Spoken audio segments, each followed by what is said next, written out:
Major conversation around Nigerian political and religious circles in recent times has been U.S. President Trump's threat to blitz terrorists operating on Nigerian territory, who've been finger-pointed as being responsible for killing thousands of Nigerian Christians in the last few years. U.S. President Donald Trump is threatening to send military forces into Nigeria unless the government stops what he called the killings of Christians by terrorists. Tonight in our deep dive, President Trump setting his sights on Nigeria. Now back to our lead story concerning President Bola Tinubu replying President Donald Trump on Christian genocide in parts of Nigeria. In breaking news, President Trump is threatening to halt all financial aid and put his military on standby for a possible action against Nigeria. Making a podium address on his Truth Social platform, he gave the African nation an ultimatum. He called on it to stop the alleged killing of Christians or face dire consequences. If the Nigerian government continues to allow the killing of Christians, the USA will immediately stop all aid and assistance to Nigeria. We're going to do things to Nigeria that Nigeria is not going to be happy about and may very well go into that now disgraced country, guns a-blazing, to completely wipe out the Islamic terrorists who are committing these horrible, horrible atrocities. I'm hereby instructing our Department of War to prepare for possible action. If we attack, it will be fast, vicious, and sweet, just like the terrorist thugs attack our cherished Christians. These are cherished people. These are great people. Leave them alone. Warning, the Nigerian government better move fast before it's too late. As has been mentioned, my name is Tim McMurtry. I serve as Wisconsin State Coordinator for Christians United for Israel. I also serve as North Campus Pastor for World Outreach and Bible Training Center in Milwaukee, Wisconsin. It gives me great pleasure and honor to be with you all here on today. Thank you for Ambassador for having this event. I also want to thank Ms. Morgan Ortegas for the invitation and thank Ms. Minaj for coming in and really showing her courage. Today we speak of blood. We speak of the blood that still cries from Nigerian soil. And let's try to solve this. Let's try to save these people. So everyone, please join me in welcoming a daughter of the Caribbean, a champion of the oppressed, and a sister in Christ, Nicki Minaj. Thank you, Ambassador Waltz, for this invitation. It is an honor to stand on this stage with you and the other distinguished speakers here today to shine a spotlight on the deadly threat faced by thousands of Christians in Nigeria.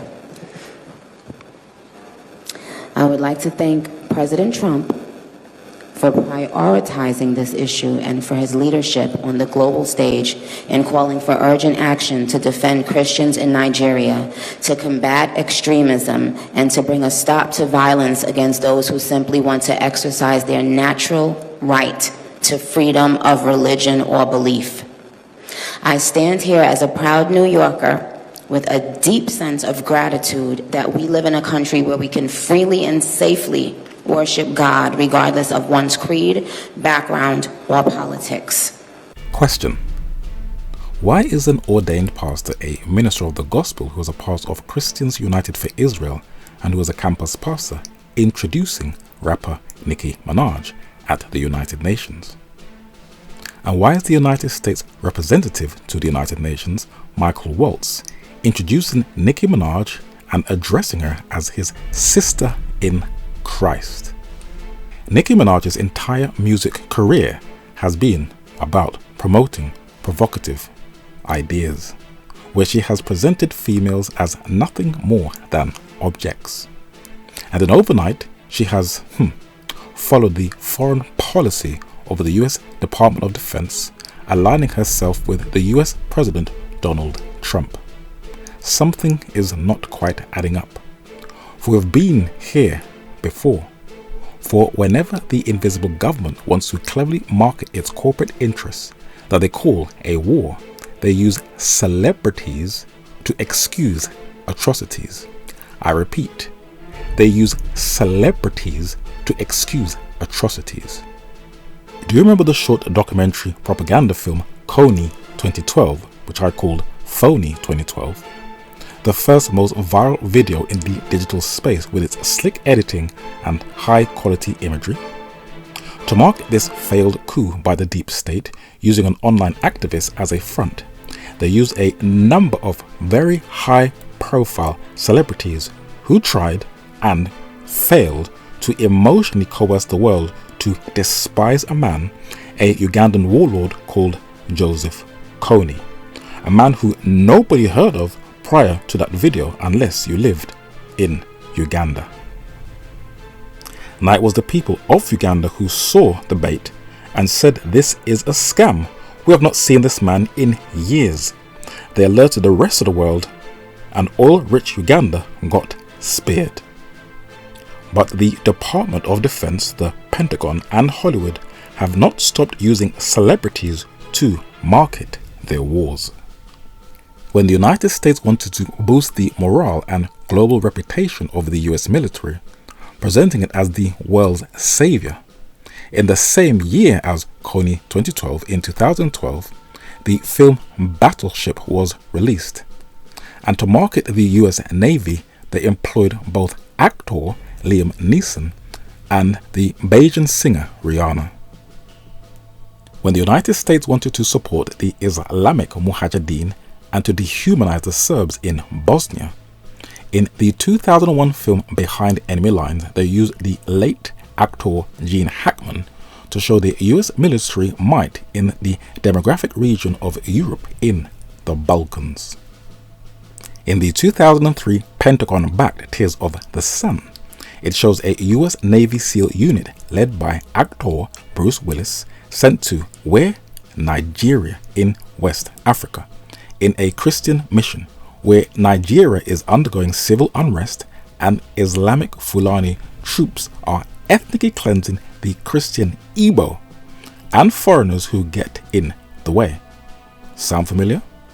But really it was about securing the interests of the Anglo-Dutch Shell Oil Company, which is why foreign Western mercenary groups enter a country in the first place. Not because civilians are being hacked to death, as we'll see in a while in the study. In the 2006 film Home of the Brave about the oil war in Iraq, instead of it addressing the trauma of the Iraqi civilians who were illegally invaded by a foreign army, it was about the trauma of the US soldiers and how they have to deal with post-traumatic stress disorder. And to market this war, they used big names like the actor Samuel L. Jackson and the rapper 50 Cent. Remember, celebrities are nothing more than puppets and pawns for the deep state. When the US government needed a justification for their post-9/11 October 2001 invasion of Afghanistan, exactly 1 month after the Twin Tower attacks, when it was losing popularity with the public, they made the 2008 Pentagon-backed film Iron Man to excuse invading that Western Asian mountainous nation. And to market this war and to give it a boost in popularity, they use big names like Robert Downey Jr., Terrence Howard, Jeff Bridges, and Gwyneth Paltrow. And they also wanted a solid soundtrack for the film. So the English heavy metal band Black Sabbath, whose lead singer was the late Ozzy Osbourne, they wrote a song on their 1970 album Paranoid that was titled, guess what? Iron Man. And this was the song that was used to boost the ratings for the US-led Afghanistan invasion film Iron Man.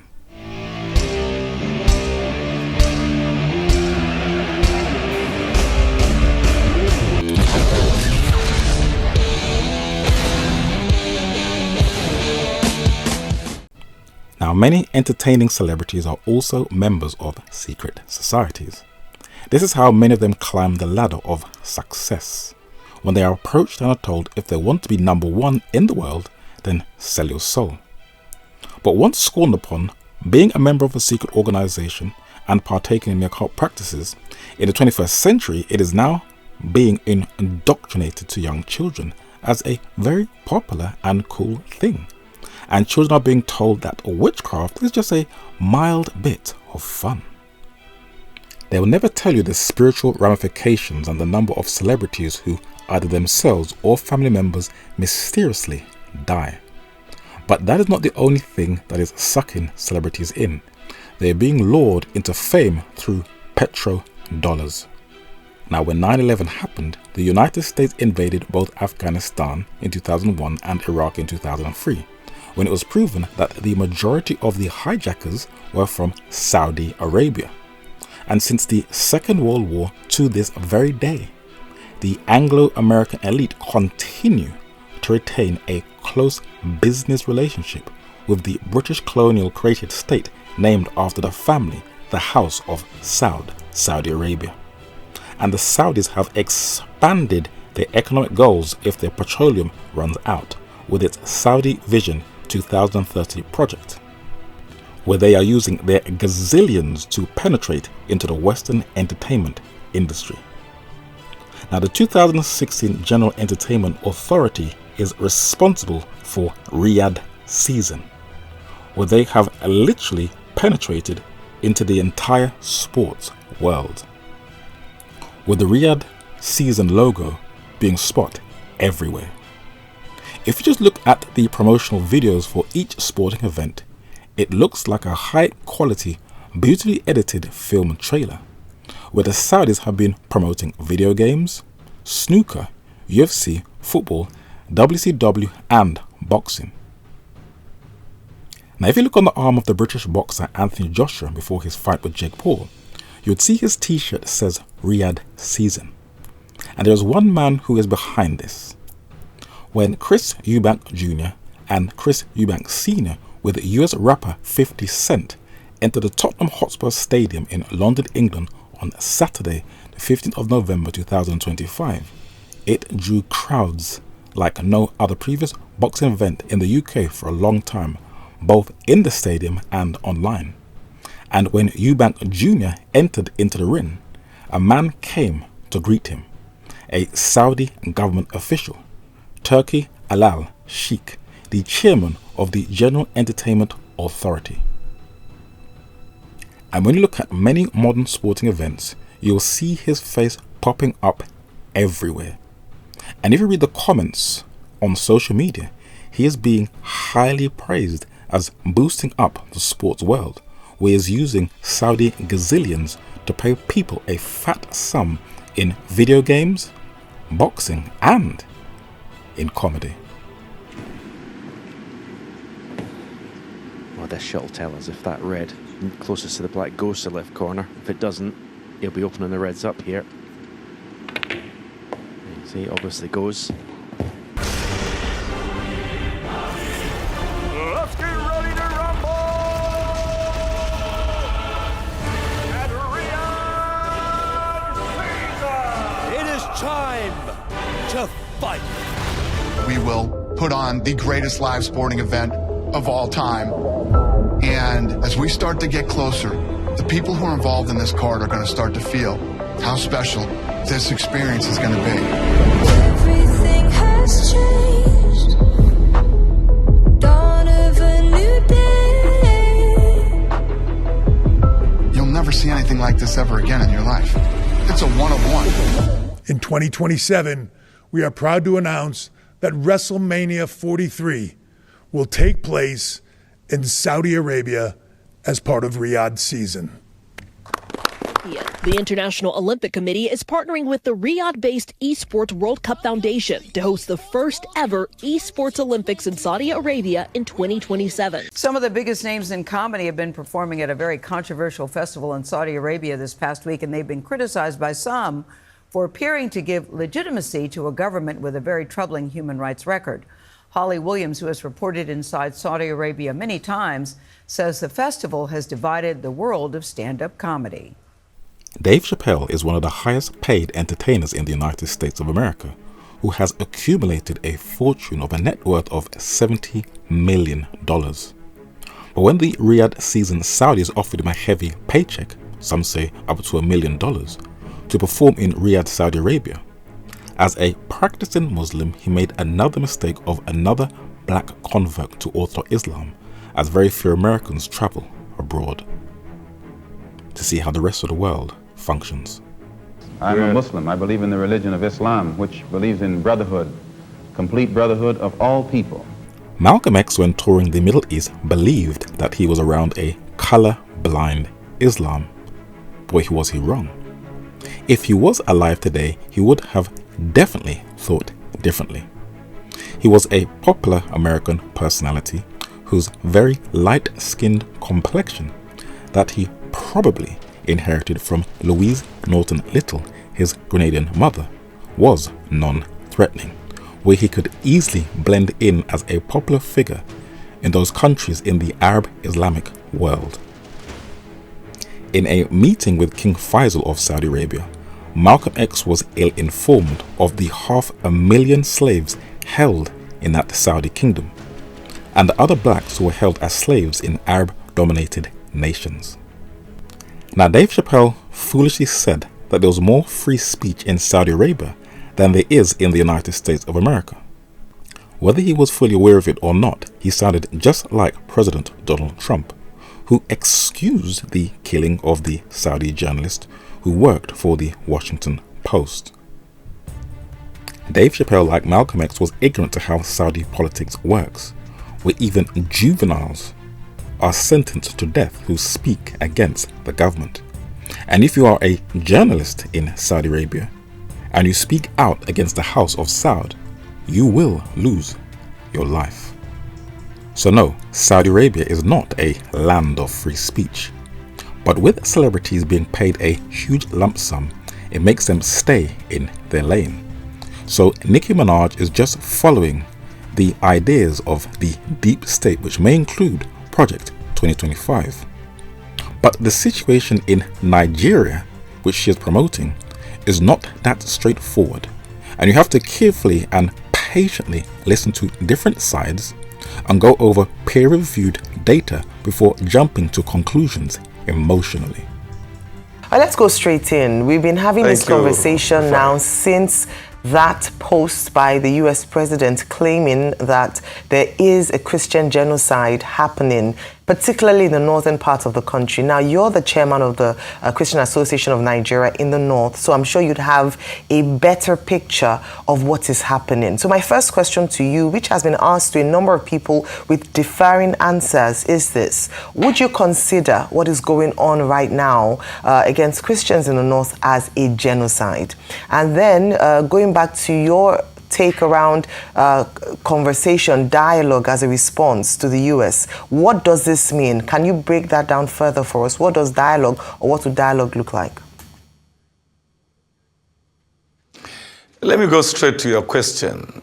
Can I consider what has been happening as genocide against Christians? And my straightforward answer is yes. Y-E-S, yes. This is certainly unfortunate, of course. Any incident, any loss of life is absolutely unfortunate. Those who know the terrain well know that terrorism has no color and no religion and no tribe. People of all religions and all tribes are dying as a result of terrorist acts. But it's very unfortunate. We even know that Boko Haram and ISIS are killing more Muslims than Christians. In Nigeria, where the population of 220 million is split between Christians, mostly in the south, and Muslims, mostly in the north, widespread violence is a plague, and everyone is a potential victim. But many insist the reality isn't as simple as Trump's narrative.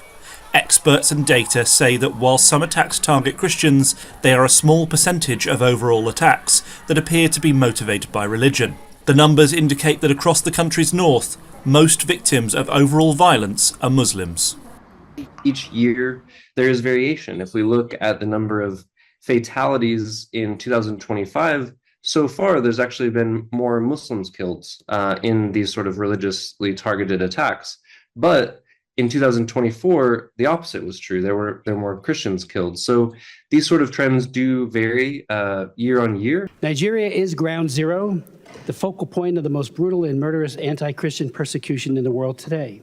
Moderate Muslims who speak out against the radical Islamists or refuse to conform with the serial killers are murdered as well. We are led to understand that both Christians and Muslims in Nigeria are being killed. But why has Nigeria become a place of concern for the US government? I will explain. A number of years ago, a woman who was working in banking at the time said that if I download the Bloomberg app and read the Financial Times that I've already been doing for years, I would understand what is really going on behind the scenes in the world. And what she said was so true. The late Kwame Nkrumah, the leader of Ghana, was also aware of this. And when he alerted people on who pulls the strings behind the scenes, he was overthrown in a bloodless coup. For he wrote a book titled Neo-Colonialism, the last stage of imperialism. And I shall quote a couple of excerpts from that book so you'll understand the game. He said, quote, "Modern neocolonialism is based upon the what? Control of nominally independent states by what? Giant financial interests. And how do they plan to implement that? Well, though the aim of the neocolonialists is what? Economic domination. I repeat, economic domination. They do not confine their operations or agenda to the economic sphere alone. How else? Well, they use the old colonialist methods of what? Religious, educational, and cultural infiltration. Now, for the control of fuel resources, that is oil and gas, is a prime motivator in the frantic competition between what? Monopolies. Really, to understand what goes on in the world today, it is necessary, and look at the words highlighted in green, to understand the economic influences and pressures that stand behind the political events. For the financial columns of the world's press give, in fact, the news behind the news. So let us lay a foundation so you can understand why Nigeria has become a place of concern. We've got critical minerals, we've got rare earths, and we're looking for partners to develop such resources and capacity. Okay. And Nigeria has become China's important trade partner in Africa. What are the focal points of these ties? If you could give us more information. Well, apart from the obvious, hydrocarbons, oil and gas, Nigeria is the #1 oil producer in Africa, produces gas as well. LNG, we have a 6-train LNG. According to the Wall Street Journal, China is planning to block companies connected to the US military from accessing rare earth magnets. Those magnets are used in fighter jets, submarines, missiles. What if your phone, your laptop, and even your life depended on one country's natural resources? Rare earth elements are a key component in everything, from submarines and fighter jets to washing machines and flat-screen televisions. But now China, which produces most of the world's supply of rare earths, is limiting such exports. Rare earths refer to 17 metallic elements, scandium, yttrium, and 15 types of lanthanides. Today, Chinese companies dominate the rare earths industry. China also dominates rare earths production. It controls 69% of global mine production, far exceeding any other individual country. Beijing imposed export controls on some rare earths in July 2023. The restricted list has grown since then. These have impacted nearly 80% of US Department of Defense weapon systems, including its fighter jets, ships and submarines, Predator drones, missiles, bombs and advanced radar systems, according to defense analyst firm Gavini. In many cases, rare earths are more than just vital. For many modern weapon systems, they are irreplaceable. Gallium, for example, is used for radar systems, but 98.68% of the world's gallium is produced in China. With rare earths becoming a key point of contention in the US-China rivalry, companies around the world are trying to cut their reliance on Chinese supplies. Now, the United States put tariffs on China. China said, "Oh, so you think you're bad? You're not going to get access to the rare earths that your huge military totally depends upon. So, Donald, if you think you're a bad man, continue with your foolishness. But don't forget, we hold the key to your technological progress." You see, China controls the rare earths that the world depends upon to keep the digital technology going. But guess what? China's trading partner, Nigeria, is also investing into a huge rare earth minerals project, which, if it's successful, will be Africa's largest rare earth plant, estimated at $400 million. And China has also invested into Nigeria's lithium for the future of EVs, that is, electronic vehicles, where Nigeria plans to launch lithium processing plants with Chinese investments, and China is already investing into the funding of lithium processing factories in 2025, and this investment is worth billions. Now, lithium is very important to the digital age, for that is how batteries work. It sadly does usually come with hard labor by the people of Nigeria and also in other parts of the world. And when you charge your mobile cell phone, it is the lithium that gives the phone its boost. Though you may not be aware of it, Nigeria has been on the globalist radar for a number of years now. Let me explain. The late Henry Kissinger was a US geopolitician, and one of his specialties was studying population expansion. So he published a report in 1970 that was declassified in 1980, titled National Security Study Memorandum, NSSM 200. And the words highlighted in blue says implications of worldwide population growth for US security and overseas interests. And who was one of the targets? Well, let's see. Quote, assistance for population moderation should give primary emphasis to the largest and fastest growing developing countries where there is special US political and strategic interest. It mentions 12 countries, and guess what? Nigeria, as you can see, is highlighted in green, is one of them. Interesting. It continues.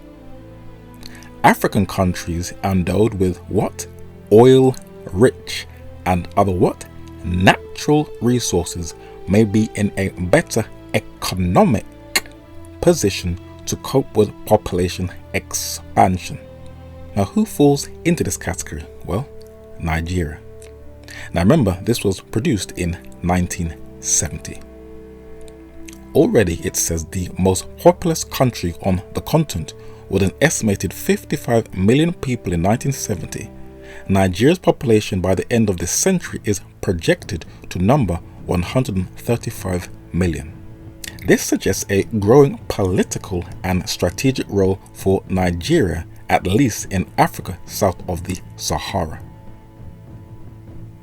Now, I think it should be noted that Nigeria has 53 plus minerals in its vicinity in different locations.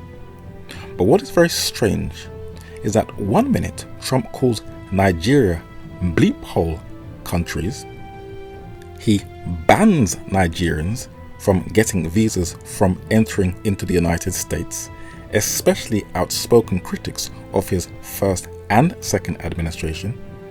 Then all of a sudden, he now wants to help Nigerians? Something is not quite adding up. It does not make any sense. Few weeks where we've been seeing a number of U.S. officials, including Senator Ted Cruz, joining a chorus of U.S. Christians on the political right, really seeming to want to take a closer look into Nigeria. One of the biggest challenges on trying to share and spread the everlasting gospel in society around the world is when you meet constant rejection from all different types of people. Not for anything you have done personally, but when professed Christians always want to go to war. And people can see that they don't represent Jesus Christ at all, but are promoting an ethnocentric ideology using religion as a front. Nick Fuentes, thank you for doing this. Yeah, thank you for having me. I wanted to meet you. I've heard about you. I've heard about you. Not what you're pivoting against, which are a lot of the same thing. I agree with you on some of the things you're pivoting against for sure. I'm an American nationalist. Me too. So you watch PragerU videos? Oh, yeah. I was in the Prager Force. What's that?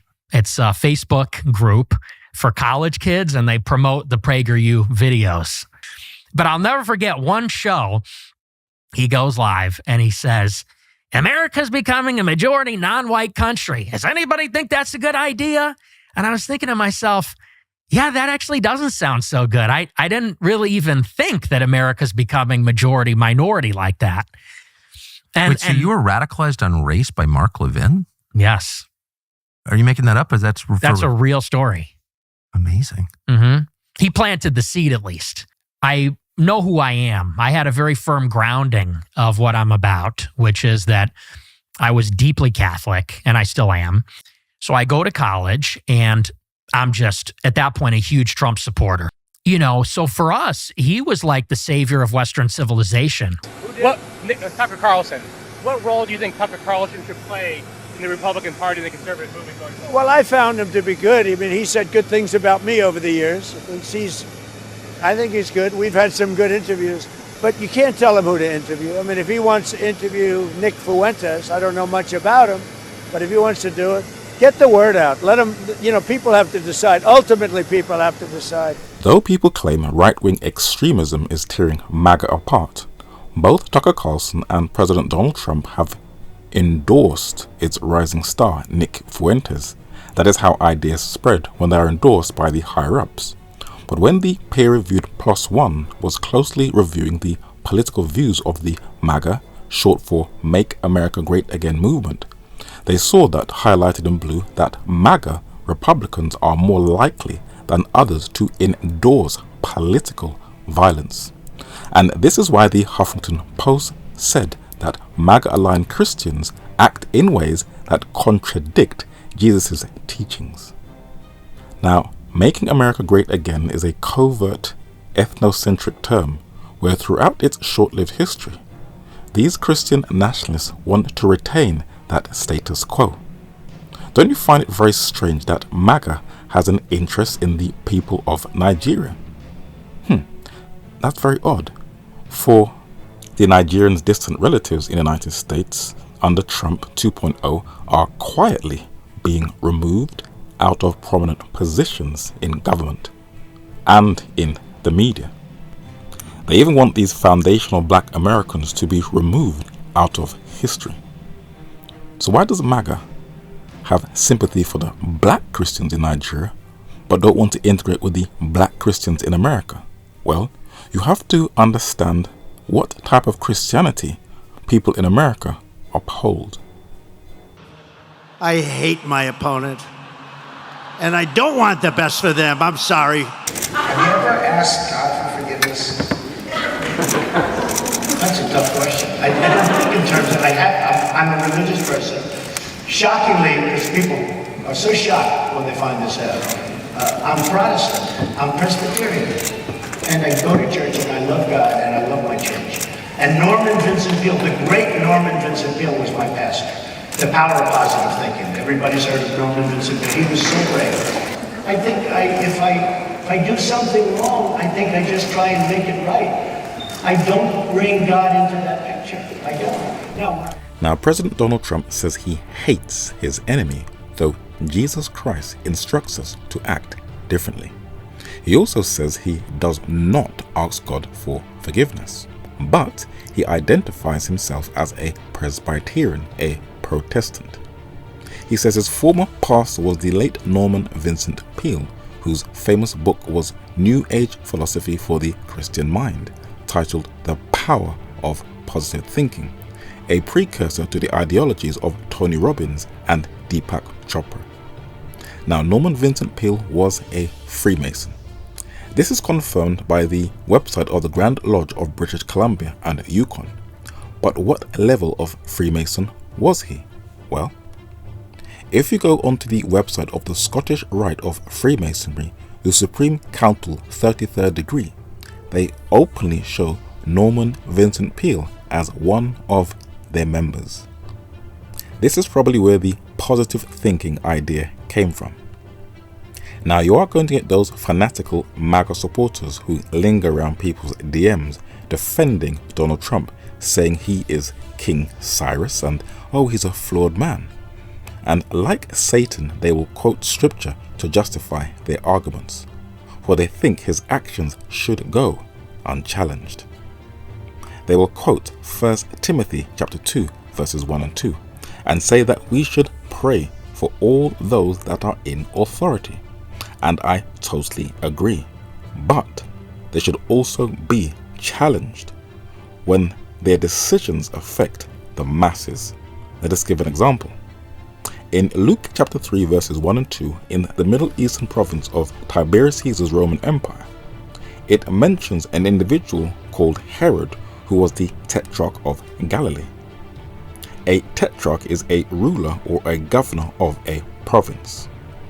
In the same chapter, John the Baptist rebuked Herod for messing around with his own brother's wife. Unfortunately, it cost him his life. In the same gospel, in the 13th chapter of Luke, the Pharisees said to Jesus, listen, if you don't leave here, Herod is going to kill you. Jesus said, tell him to keep his skin quiet. Go ye and tell that fox, I am on a mission and that salvation will be accomplished. So we can address the political actors. Now, most Americans, according to Pew Research, said that Donald Trump is not a Christian. He definitely does not qualify, for he teaches Christians to abandon empathy, and the MAGA's gospel is an evangelical perversion of Jesus' message of radical love to one of hate and aggression, according to the Guardian newspaper. Now, Trump told the Venezuelan President Maduro that he doesn't want to bleep around with the United States. He used the F word. I had to airbrush it out. So how do we actually follow Jesus? Well, by spending quality time in the Word of God and closely imitating his life instead of following a system. Now, in a book titled How Are We Complete in Christ? This is probably one of the best works that is simple but deep on how to follow Jesus. And it says, quote, causes are best known by their effects, trees by their fruits, fountains by their streams. Now the Christian, who is an Israelite indeed, as Christ speaks concerning Nathanael. The word Israelite means one who has overcome, prevailed and gained victory over sin. Genesis chapter 32 and verse 28. One who sincerely labors more to be than seem religious.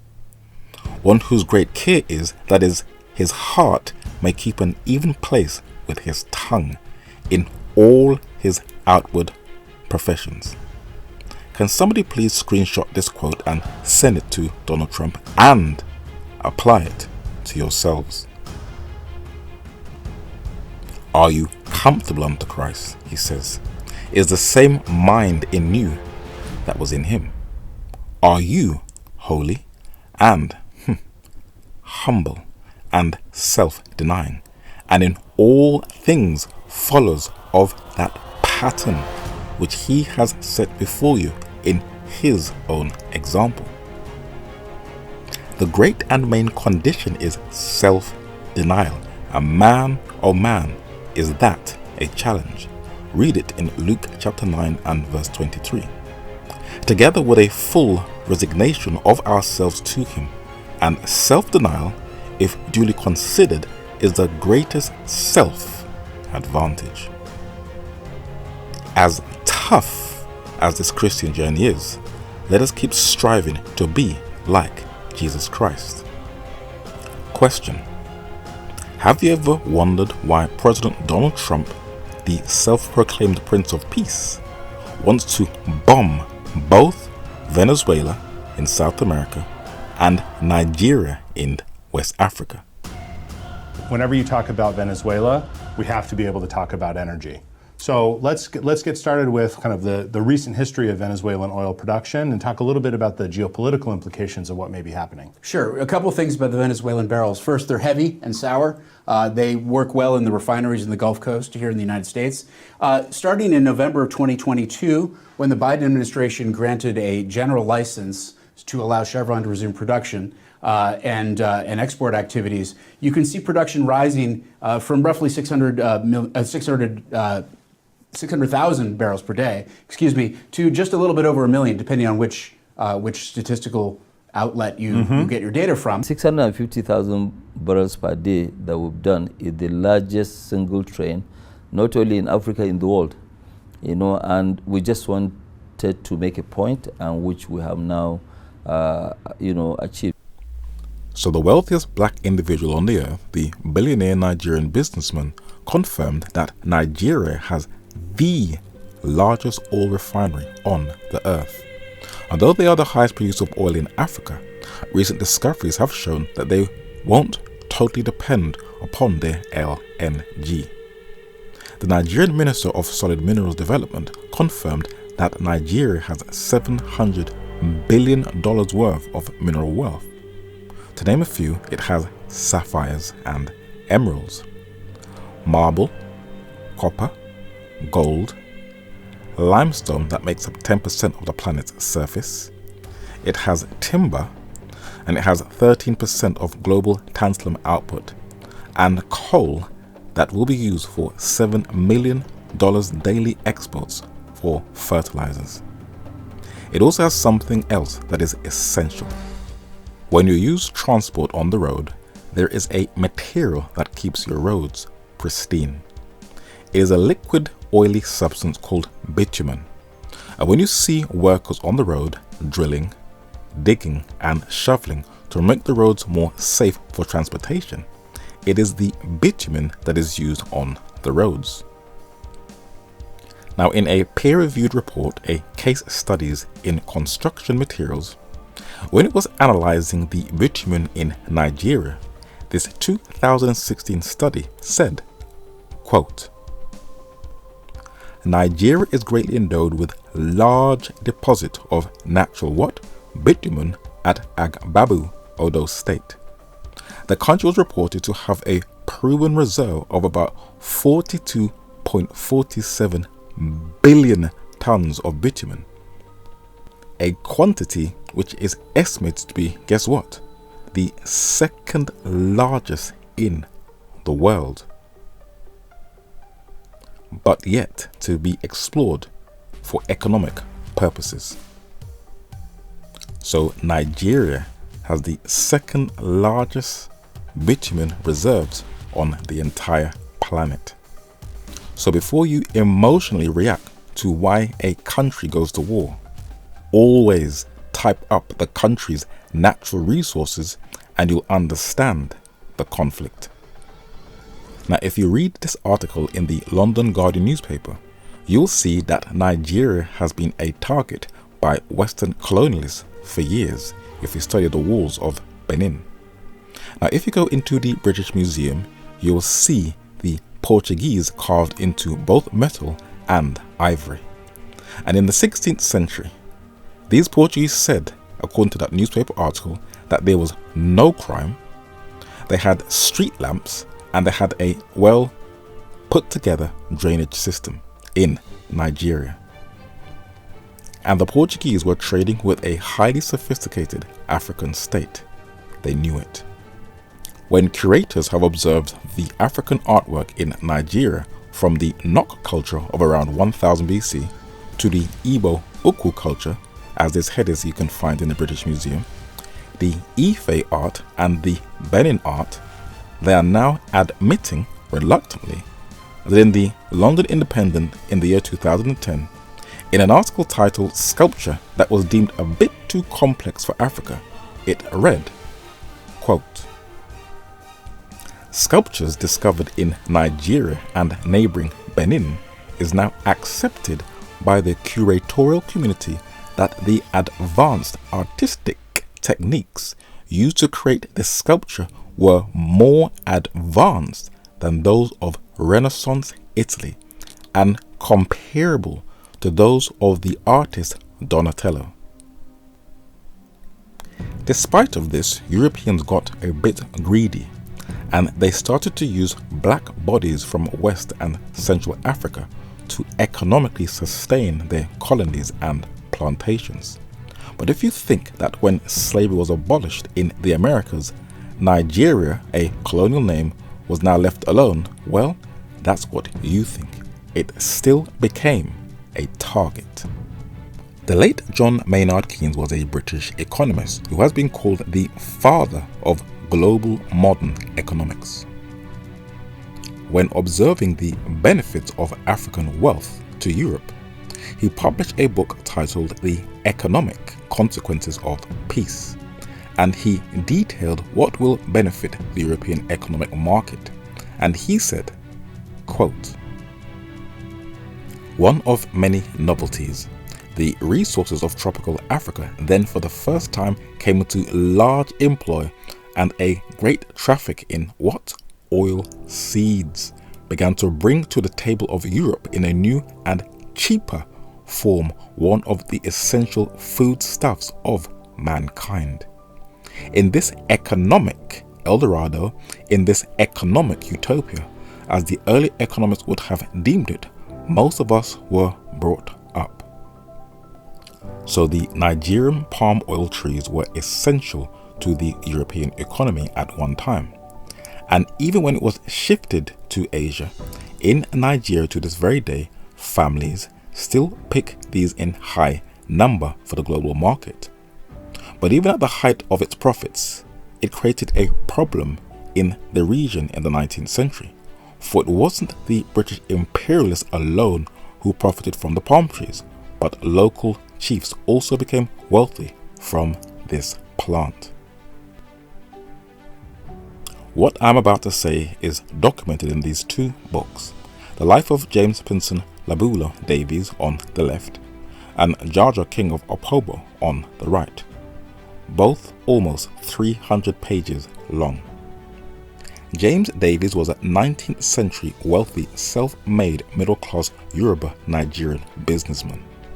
He was a member of the British Royal Navy, a merchant sailor, a naval officer, an independent ship owner, a patriot, a philanthropist, a pioneer industrialist, a statesman, churchman, and a zealous missionary for the Lord Jesus Christ.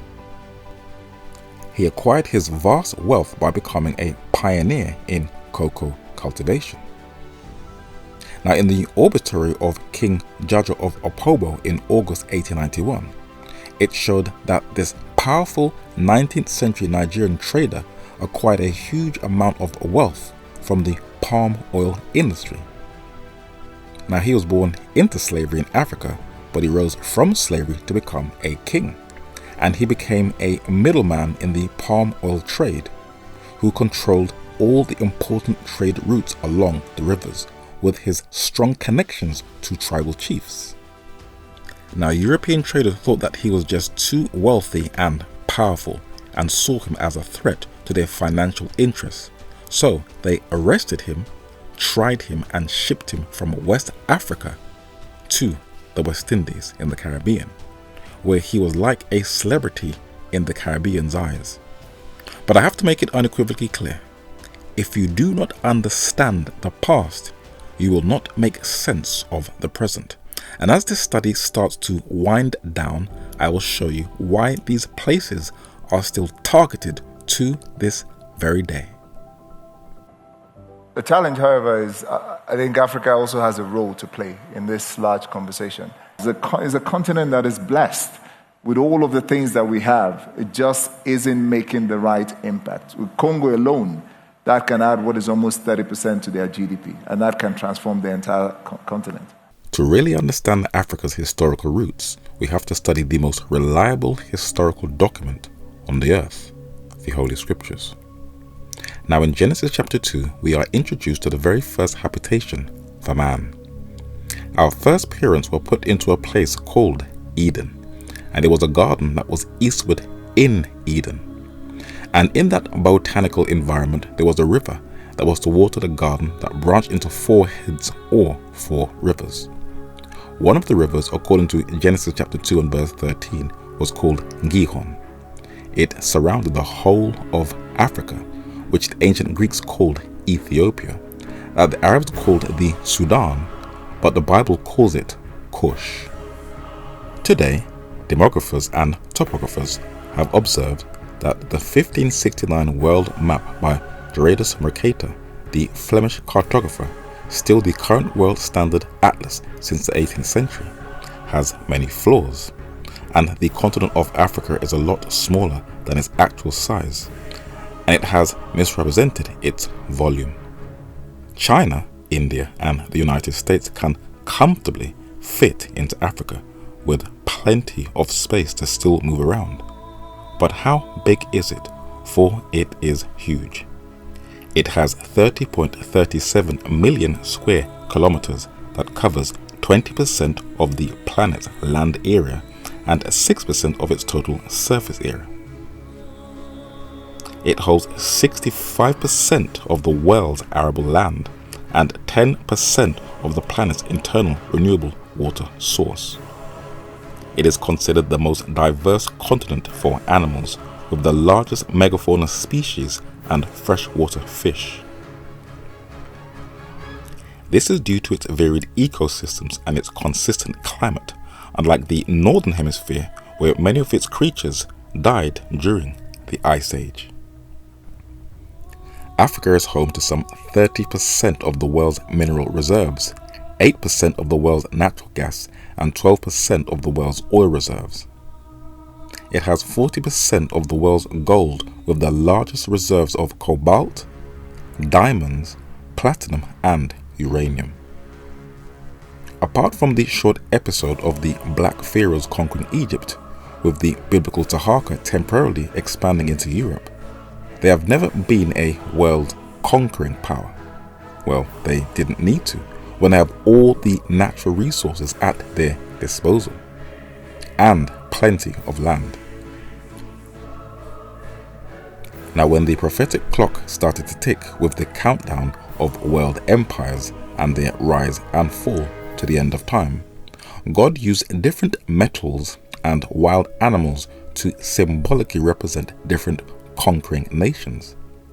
But these are Eurasian powers. There are no African powers mentioned among those 4 conquering powers.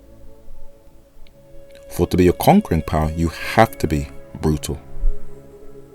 Let us give 2 examples. Julius Caesar founded the Roman Republic, or at least expanded it. But in his thirst for domination, he left behind a huge trail of dead bodies. Now in Daniel chapter 11 verses 16 to 19, he is mentioned not by name but by deed, and his death in verse 19 was as a result of how he lived. The Roman historian Pliny the Elder, in his book Natural History, respected him but said that he was too destructive. He said, quote, "I consider the dictator Julius Caesar the most outstanding person in respect of his mental vigor. But I would not credit to his glory the fact that in addition to winning victories against fellow citizens, he killed how many? 1,192,000 men in battle, a very great wrong against the human race." And Daniel is very clear that he laid the destructive foundation for the last world power, where many of the mother of harlots' daughters are just as destructive as their mother. In the Assyrian section in the British Museum, these Western Asian conquerors were so brutal. They beheaded people, held their decapitated heads in their hands, and also put them on trees as trophies. And look, they even skinned people alive. And their atrocities were so sick that God had to say something and tame them through Jonah and condemn them through the prophet Nahum. Where in Nahum chapter 3, God described the Assyrians. He called Nineveh, the capital of Assyria, the bloody city, where there is a multitude slain and a great number of carcasses, and there is none end of their corpses. They even stumble upon their corpses. Now the Sudanese Kushite Empire was just as pagan as the surrounding nations, for the Kushites worshipped the sun, the Babylonians worshipped the sun, and the Romans also worshipped the sun. The Kushites revered the male reproductive organ called the phallic. So did the Babylonians in Asia and the Romans in Europe. But the Kushites were not brutal. When Shabaka, apparently the first black pharaoh who conquered Egypt, his northern neighbor, took control of that country, how did he treat his subjects? Well, Herodotus tells us that Egypt was invaded in great force by the Ethiopians, the Sudanese Kushites, under Sabakos, the Greek pronunciation for Shabaka, their king, who remained master of it for 50 years.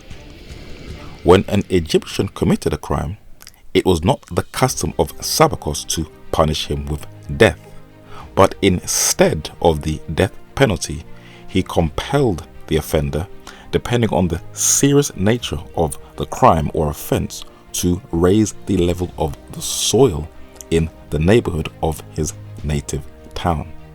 You see, the Kushites were very tolerant. The Greek historian Homer also documented that the Kushites were a very tolerant people, not brutal, not torturous, and not a conquering people.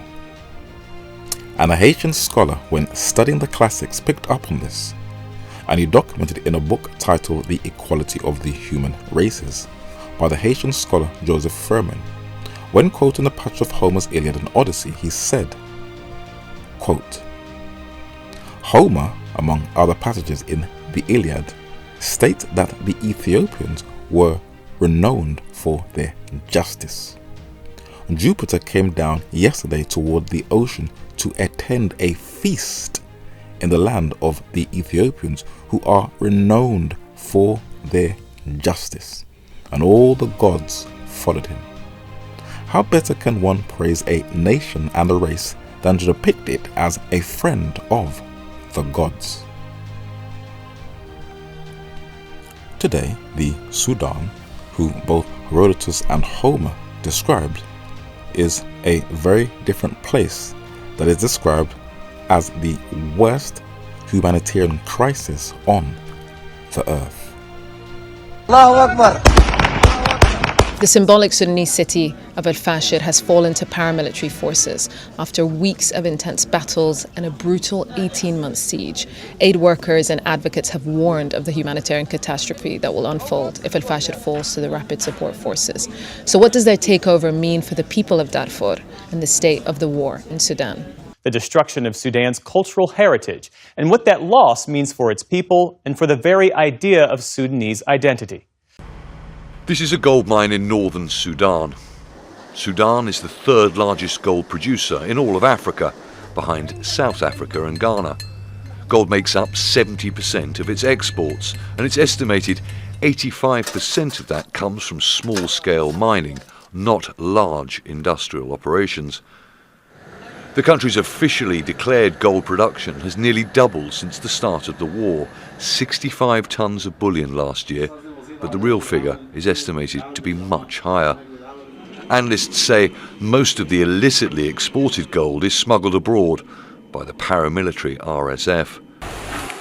Sudan is the world's largest producer of gum arabic, accounting for 70% of the global supply. Sourced from acacia trees, gum arabic is a key ingredient used in the manufacture of sodas, candy, and makeup products.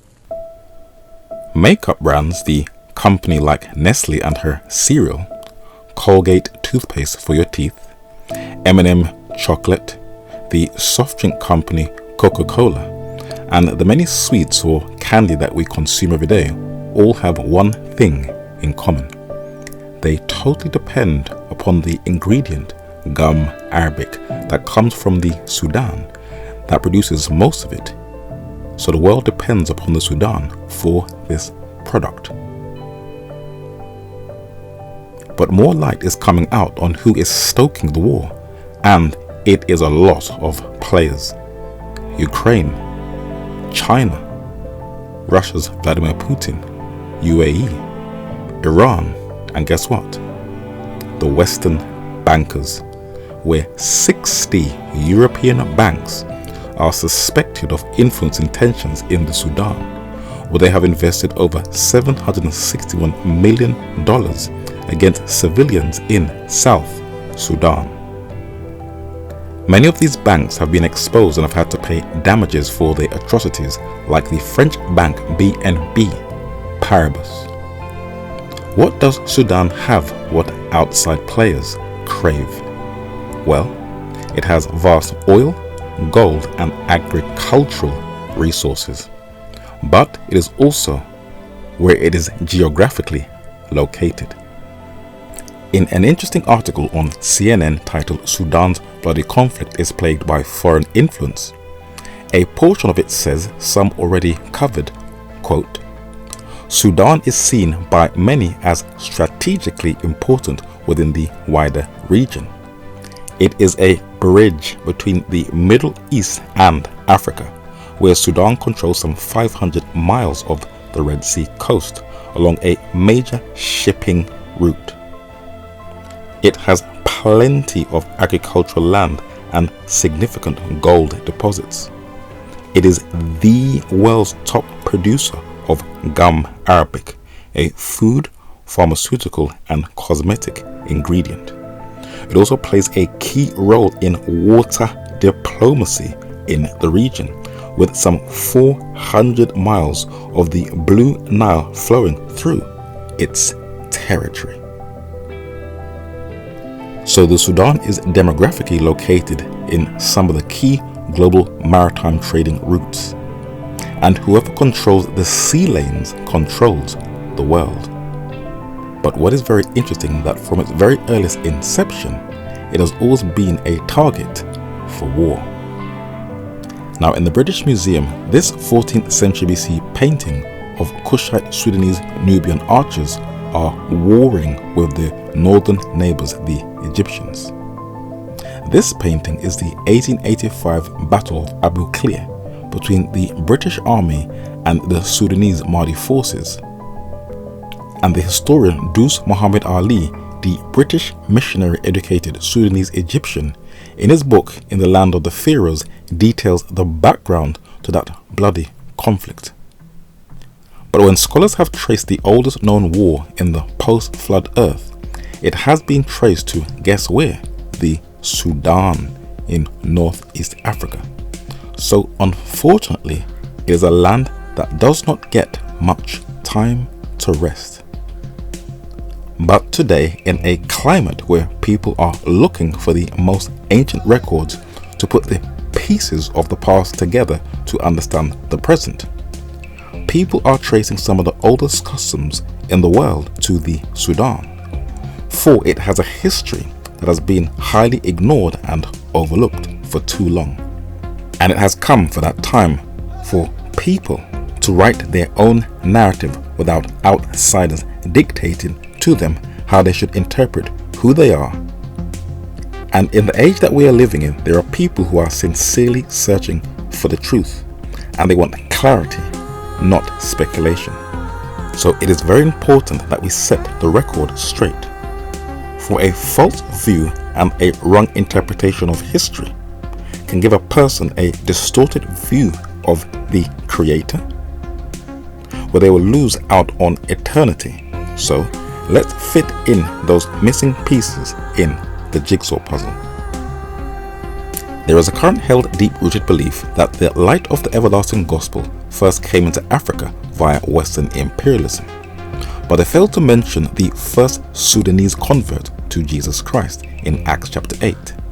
For in a book titled Negroes and Indians Advocate, this 17th century Anglican missionary, observing the injustices during the Atlantic slave trade, said, quote, "Negroes are natives of Africa, believed to be descendants of Ham.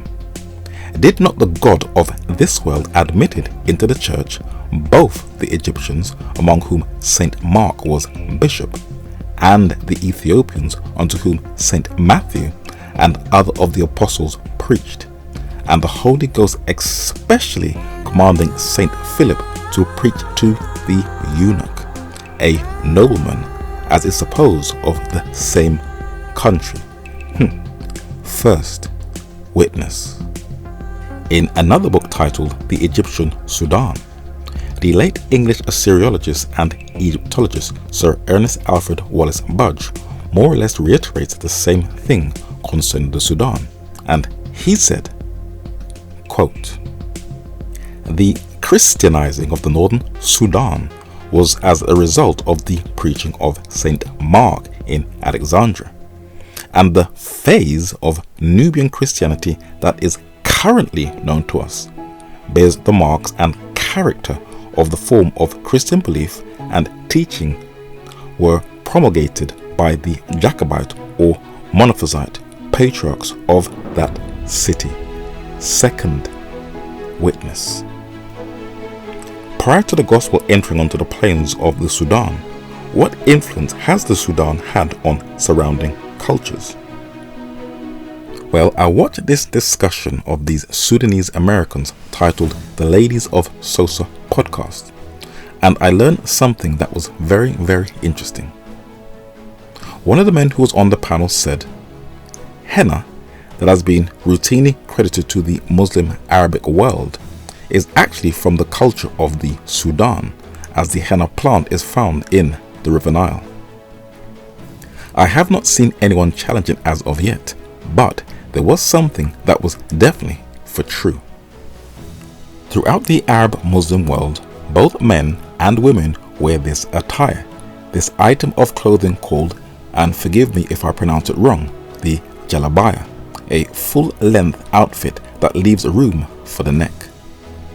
Now, the way this clothing is advertised online, you'd think that it is an outfit from the Arab Muslim world, but its origins can actually be traced to the Sudan, for it is one of their most popular forms of clothing that is a part of the Sudanese identity, and they wear it with pride. Now, whether the Arab world will credit them or not, who knows? But if you go into the British Museum in the Sudanese section, from around the 14th century BC, you can see these Cushite Sudanese men with the attire that the current Muslim world now wears today. That is why history is very, very important and helps you to make sense of the world today. In the Egyptian section, you can see that same attire also. So you can clearly see that it goes right back into antiquity. That is why it is also important to go to the source. And in the Petrie Museum, which is just around the corner from the British Museum, on display you can see the oldest known dress in the world, and you can see the same design. Do you understand what God says? That there is no new thing under the sun. Now, the most heated discussion in academic circles is who is older, the ancient Egyptians or their neighbors in the Sudan. These debates sometimes reach boiling point. For when you go into the British Museum, you can see, as has been shown, the striking similarities. This is Sudanese pottery, but this is Egyptian pottery. This is an Egyptian headdress, but this is a Sudanese headdress. This is a Nubian king pharaoh, but this is an Egyptian pharaoh. And these artifacts in the British Museum show that they are one and the same. Now, if we are to assess history properly, then we have to go right to the source. For Genesis chapter 10 tells us that kingship started with that rebel, Nimrod. And the 19th century Bible-based black American historians Pauline Elizabeth Hopkins on the left and George Washington Williams on the right both confirm this. But what saith the Greco-Roman world in the classics? The Greek historian Diodorus Siculus settles the argument once and for all in his vast volumes of work, and he said, quote, "The larger part of the customs of the Egyptians are what? Ethiopian or Cushite Sudanese, the colonists still preserving their ancient manners. For instance, the belief that their kings are gods, the very special attention which they pay to their burials, and many other matters of a similar nature are what? Cushite Sudanese or Ethiopian practices." Argument done. As shown in a previous study, there is a new trend among Western women to wrap your baby in cloth, which is a far better bonding technique than putting them in a pram. But if you go into the British Museum, you can see that the women of the Sudan were practicing this form of baby bonding from antiquity, thousands of years ago. And it is only catching up in the modern world. Now, the Sudanese had kings. They also had queens, Candaces. They could carve the human form into wood, into stone, and also beautifully carved into metal. They had an abundance of minerals, and they used these to trade with their northern neighbors, the Egyptians. They traded ebony with the Egyptians, and the Egyptians used this for their rulers and their luxury chairs. They sold and traded leopard skins, and the Egyptian priests used it in their pagan rituals for their gods. You can see the abundance of wealth the Cushite Sudanese had on the center left, where you can see ivory from an elephant tusk. And the Egyptians used this ivory on both their furniture and in their cutlery. But there was one animal that was potent. It was the bird, the ostrich.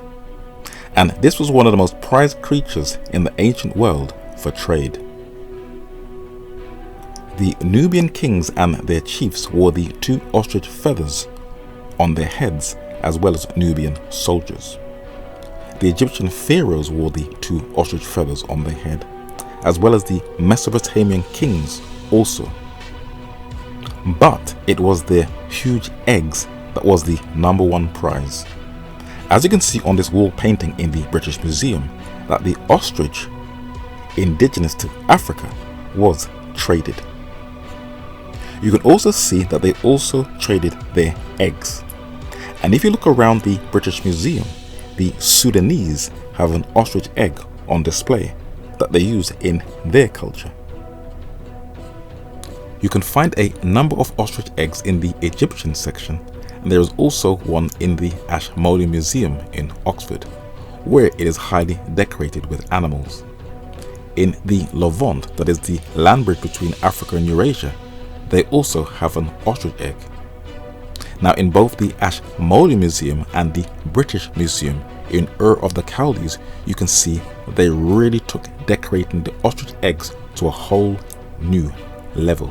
They even gave it a base to keep it stable. But it is the ones in Cyprus in Europe, dated around 5000 BC, that are the most detailed and decorated ostrich eggs in the whole of the British Museum.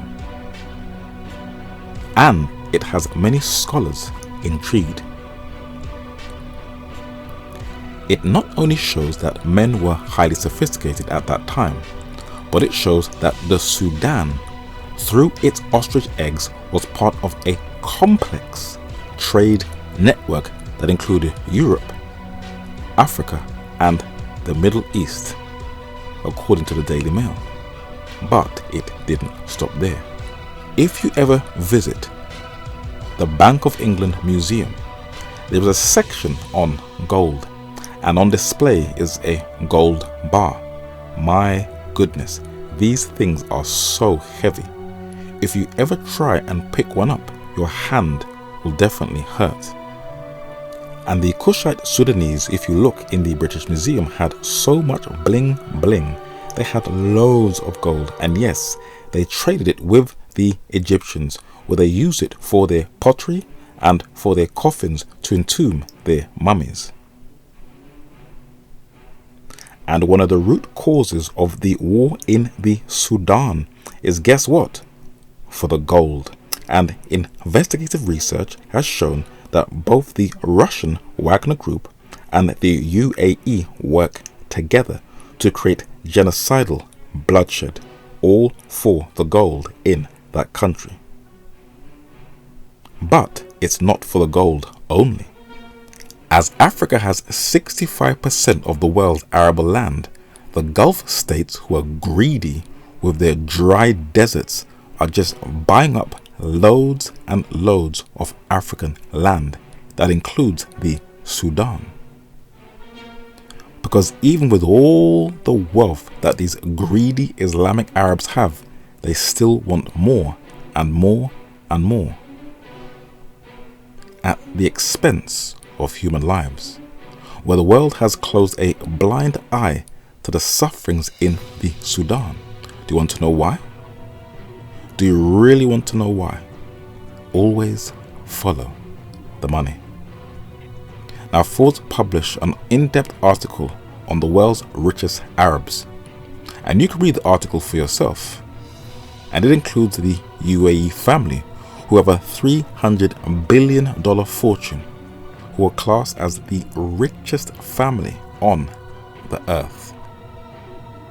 These Gulf states are praised by the West. Celebrities advertise their airlines, and like the Saudis, they have invested heavily into sport. These people from the UAE literally own England's Manchester City Football Club. So it is clear that football fans will close their ears to the suffering in the Sudan, because the Arab world has been able to put a muzzle over their mouth by flooding the sports world with gazillions. And who does the owner of Manchester City do business with? Oh look, President Donald Trump. Lengthy investigation, the New York Times zeroed in on two recent deals involving the United Arab Emirates, one with a crypto company, World Liberty Financial, which President Trump, his sons, as well as the president's friend and Middle East Special Envoy Steve Witkoff and his family have a massive stake in. In May, a UAE-backed fund announced it would make a $2 billion investment in another company, but using a cryptocurrency issued by World Liberty Financial. That was a big win for the Trumps and the Witkoffs. And then just 2 weeks later, President Trump agreed to allow the UAE to buy coveted advanced American-made computer chips, despite concern the move could lead to China eventually accessing them. Now, the Times reports there isn't specific evidence of a quid pro quo here, but says that these deals have previously unknown connections, including Steve Witkoff forming a close diplomatic and business relationship with a man who largely oversaw both deals in the UAE, the brother of the country's president. Now, a spokesperson for that Trump-connected crypto company told ABC News that any reporting the two deals were connected is, quote, absurd and false in every material way. So he wants to bomb Nigeria for killing people, but you excuse the UAE for killing people and supplying weapons that massacre whole villages. Microsoft is spending $1.5 billion for a minority stake in G42. That's an AI startup based in the UAE. Microsoft heavily invests in the UAE, knowing full well that our hands are full of blood. This is how dirty the game is, and I hope you can see what is really going on. Now, billionaire President Donald Trump's background is in real estate. Now, the Emirati billionaire businessman Hussein Sojwani is also into real estate. And instead of condemning their role in the war in the Sudan, Trump does business with the UAE. Because remember, it's all about the money.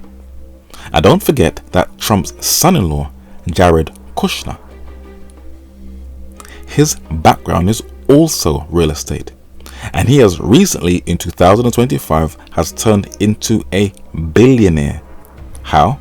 Because the Gulf states have invested into his company, where both Jared Kushner and the Saudis have recently brought Electronic Arts, the third largest US video game company, for a whopping $55 billion. So since 9/11, we were led to believe that we were at war with the Muslim world, when the West has always been doing business with them. I will repeat for the last time, if you want to understand what is going on in the field of geopolitics, always follow the money trail. Let us summarize this study. Nicki Minaj was cleverly selected and picked by the deep state. She could use her celebrity status to put people's guards down, and her ethnicity was cleverly chosen to excuse the invasion of a very mineral-rich continent, Africa, that has been constantly exploited by both the Arab Muslim East and the European Christian West for centuries, and it still has not stopped. I, the narrator, am a descendant of that Euro-Arab money-making machine, and anyone with any level of common sense can see that we are being duped. When has anyone ever really cared that people are being butchered and killed on the African continent? When the Bantu-speaking Christian nation of Rwanda was butchering itself, which Western or Eastern powers came to their aid? None. So why all of a sudden have people's empathy kicked in? President Donald Trump is giving people the impression that he wants to end the genocidal conflict in the Sudan. Well, people are asking questions. What war has this man ever ended? He may have slowed down a conflict, but the tensions are still there. Now, I know, most of you listening are thinking, you know what? Let me just get the blue pill and get on with my life. And I understand. This is a lot of information to take in and to contain. And this study has critiqued a lot of your favorite celebrity musicians, comedians, actors, films, and civil rights activists. But I am glad that I am at least making you stop and think. Not to boycott Microsoft. We use these different companies' products every single day to function. But I want you to at least take a good look at the world and ask yourself this very serious question. Where do I go from here? You see, Even at the Doors was solely created and set up to regularly inform people of what is really going on in the world, so you don't get deceived and sucked in to the hype. But it has one overall aim, and this is where I will prepare you for the next study titled History Repeats Itself, just before I do the study on the Nephilim. Now, in Manchester, England, there is a late Victorian neo-Gothic building, and it is called the John Rylands Research Institute and Library, a part of the University of Manchester, the third largest academic library in the United Kingdom. And behind me is a manuscript that is most interesting, that your average person would just casually walk past. In this cabinet, this small papyri written in Greek is labeled P52. It was discovered in Egypt, and it is a portion of the Gospel of John, the oldest known remainder of the Gospels in the world. And it is quite small, you can hold it in your hand. I actually have a replica of it that you can order on Etsy. Now, what is very interesting, that there is a recurring argument online that is not new, that the Gospels are not authentic because they were written long after the disciples had died. There's a slight problem with that argument. In the British Museum is a bust of the Roman Emperor Titus of the Flavian dynasty. Now, Titus erected a monument in Rome to commemorate his destruction of Jerusalem in the summer of 70 AD, an act that was foretold by the prophet Daniel, confirmed by Jesus, and documented by Flavius Josephus, the Jewish Roman historian. Now, it has only been in recent times that archaeologists have excavated and unearthed the Pool of Siloam that also fell under the siege of Titus. Now, I would like to ask a question to the critical thinkers out there. If John chapter 9 and verse 7 mentions the Pool of Siloam where Jesus heals a man, how could the Gospel of John be written after the disciples if the Pool of Siloam had already been destroyed by Titus in 70 AD? How could they record something that was destroyed? Something to think about. Now, throughout the British Museum, you can see many different artifacts with Greek writing all over them. For even within the Roman Empire, not Latin, but Greek was still the dominant language spoken.